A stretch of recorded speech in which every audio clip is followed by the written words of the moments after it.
Assalamualaikum warahmatullahi wabarakatuh. Alhamdulillah wassalatu wassalamu ala Rasulillah wa ala alihi wa ashabihi wa mawalah amma ba'd. Ibu-ibu, bapak-bapak pengajian marhamah yang dirahmati oleh Allah.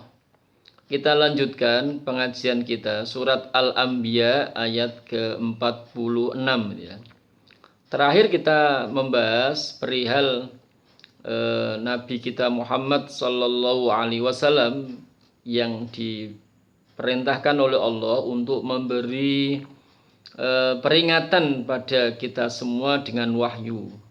Namun orang-orang yang ingkar, orang-orang yang kafir itu tidak mau mendengarkan seruan Nabi. Ketika mereka diberi peringatan itu tidak mau mendengar. Nah, ya mestinya orang itu kan mendengar ya, mendengar seruan, mendengar peringatan dari Nabi. Tapi orang-orang kafir, orang-orang yang tidak percaya pada hari kebangkitan itu mereka ingkar. Jadi kalau kita itu tidak mengindahkan ya peringatan, tidak mengindahkan ya nadhiron, peringatan dari Nabi, nggak ngaruh itu berarti pada diri kita itu ada sifat seperti sifatnya orang kafir yang pada ayat kemarin yang kita bahas ayat 45 itu diumpamakan oleh Allah orang yang tuli. Orang yang tuli. Orang tuli itu bagaimana? Ini bukan tuli dalam arti makna sebenarnya ya, tapi makna kiasan. Orang yang tuli dari mendengar peringatan dari Allah Subhanahu wa Ta'ala yang disampaikan oleh Nabi. Nah, pun pula peringatan-peringatan lain ya, kayak seperti sekarang ini kan Allah turunkan pada kita peringatannya COVID-19. Nah, orang yang tidak bisa mengambil peringatan ini itu laksana dia adalah orang yang tuli. Nah, namun orang seperti itu ya, yang kalau diberi peringatan itu keras hatinya, telinganya tidak mau mendengarkan, itu andai datang kepadanya sedikit saja adab yang langsung mengenainya, itu sambate ngaworo loh bahasa Jawa. Apa sambate ngaworo? Apa itu bahasanya ya? Sambat andai dia kena sedikit dari adab. Nah, jadi mereka itu pas diberi peringatan itu ndablek. Tapi begitu kena sedikit saja adab dari Allah, itu mereka sambate ora karuan. Nah, itu ya. Wala immassadhum nafhatum min adabi rabbik. Wala immassadhum, dan sungguh jika menimpa pada mereka nafhatum min adabi rabbik ya. Ini artinya ya sedikit saja dari adab Tuhanmu, perkara yang ringan saja dari adab Tuhanmu, layakulunna, niscaya mereka mengatakan ya wailana, celakakah kami, inna, sesungguhnya kami, kunna, adalah kami, zalimin, itu orang-orang yang zalim, orang-orang yang aniaya. Jadi pas diberi peringatan mereka menyombongkan diri, mengingkari peringatan, mengingkari orang yang memberi peringatan, mengolok-olok. Tapi begitu mendapat sedikit saja adab dari Allah, langsung mereka banyak mengeluh. Nah, makanya ini istilahnya ora sembodo ya. Ora sembodo ule kemaki. Ketika diberi peringatan kemakine pol, tapi begitu kena adab sedikit saja wis sambate ora karuan.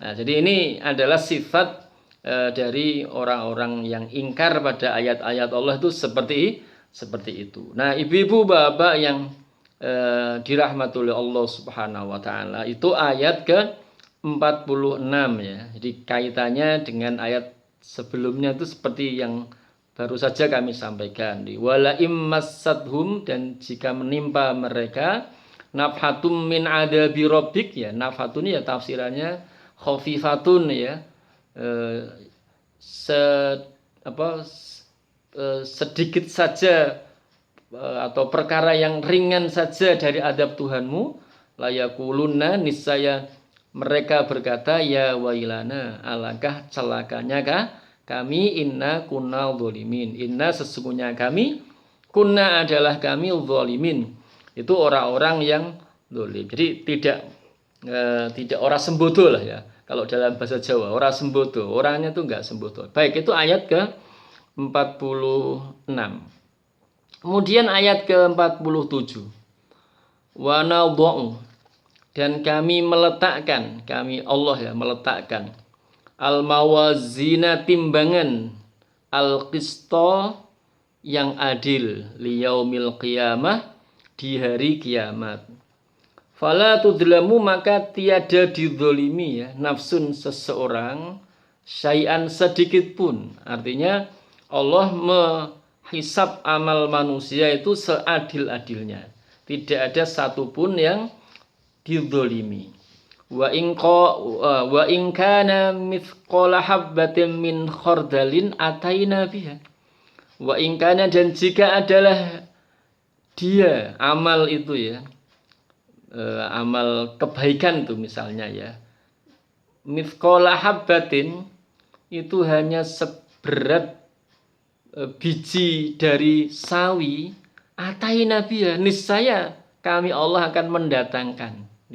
Sekecil apapun kebaikan ya, sekecil apapun kebaikan pasti Allah itu akan balas kebaikan itu. Sebaliknya, sekecil apapun keburukan, Allah akan balas keburukan itu. Tapi kalau kita lihat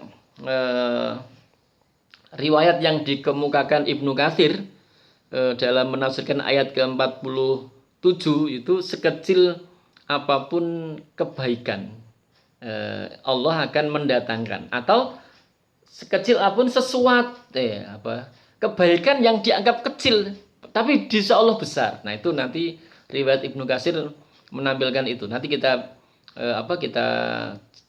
bacakan riwayatnya. Kita ceritakan riwayatnya. Wakafa, dan cukuplah Allah, wakafa dan cukuplah bina kami Allah hasibin itu menghisab. Nah, jadi di ayat 47 ini ya, Allah menyebutkan bahwa Allah akan meletakkan timbangan yang adil di hari kiamat sehingga tidak ada satupun yang dizolimi. Ya, bahkan timbangan Allah itu ya sangat murah sekali. Sangat murah sekali. Betapa tidak murah, keburukan dibalas setara. Tapi kalau kebaikan itu dilipat gandakan. Nah, itu kan sangat murah. Nah, baik, kembali ke tadi ya, riwayat yang dikemukakan Ibnu Katsir ya, bahwa sesuatu yang mungkin dianggap oleh orang itu kecil, orang kecil mungkin ya, tapi di sisi Allah itu besar, maka itu pun Allah akan datangkan. Ini sebagai contoh ini tentang hadis bitokoh ya, tentang hadis bitokoh. Ini yang dikemukakan Ibnu Katsir ketika menafsirkan ayat ke-47 dari surat Al-Anbiya ini. Jadi besok di hari kiamat didatangkan seseorang. Dan seseorang, nah ternyata orang tersebut itu amal keburukannya itu sangat banyak sekali. Amat dia sudah merasa sudah jadi ahli nar, saya ini sudah jadi ahli neraka. Lah gimana wong dokumen keburukannya itu sangat banyak sekali ya, sangat banyak sekali. Nah, itu persepsinya dia seperti itu. Kemudian dia ditanya, kamu punya alasan apa enggak?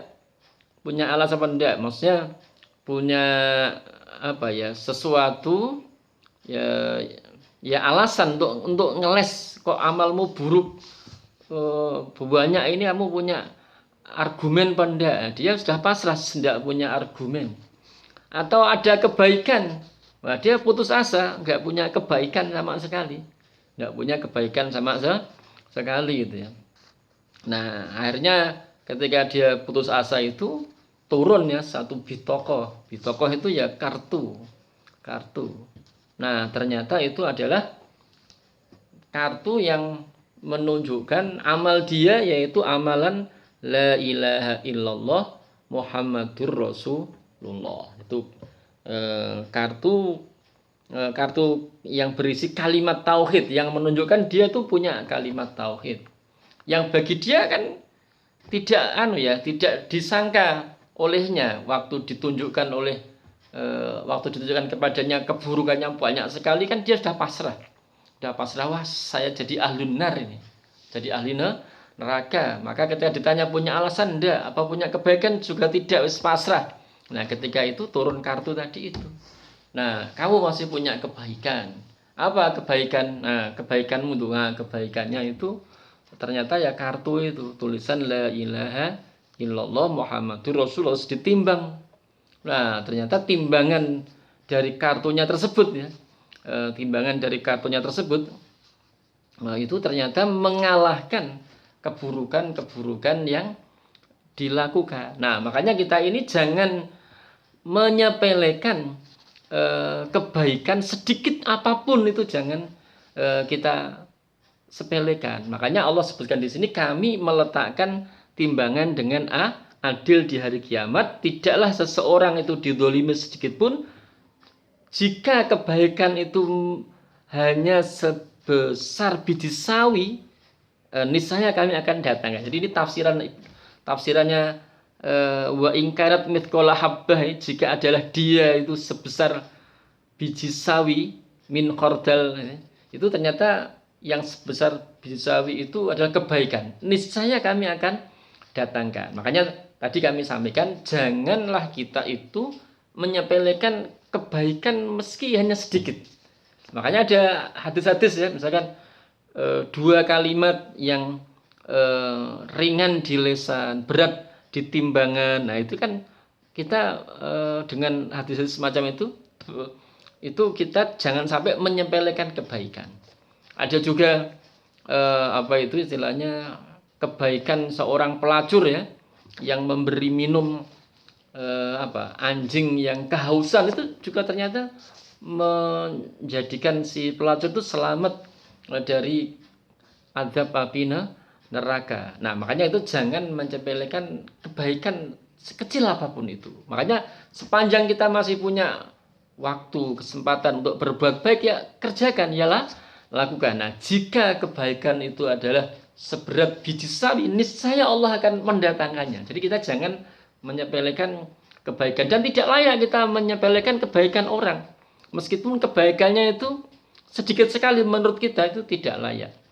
Makanya dulu Nabi pernah membela ya seorang sahabat yang miskin, ketika Nabi melakukan gathering itu ya pengumpulan sumbangan ya, karena ada satu kabilah yang kelaparan ya, datang itu ndak pakai sendal, pakaiannya compang-camping. Nabi mengumpulkan mengumpulkan dana lah ya. Nah, ada seorang yang itu mengumpulkan ya kormanya nggak seberapa, terus diejek oleh orang-orang munafik. Kormo sakmono mbok kayak tekan ngendi, nah terus dibela oleh Nabi. Nah, makanya ini kebaikan sedikit apapun itu Allah akan datangkan. Makanya kita jangan jangan menyepelekan kebaikan meski sedikit pun, pula jangan menyepelekan kebaikan orang meskipun hanya sedikit. Baik, itu saya rasa ibu-ibu bapak ayat ke 46 dan 47 Al-Anbiya semoga bermanfaat untuk kita semuanya. Subhanakallahumma bihamdika asyhadu an la ilaha illa anta astaghfiruka wa atubu ilaik. Assalamualaikum warahmatullahi wabarakatuh.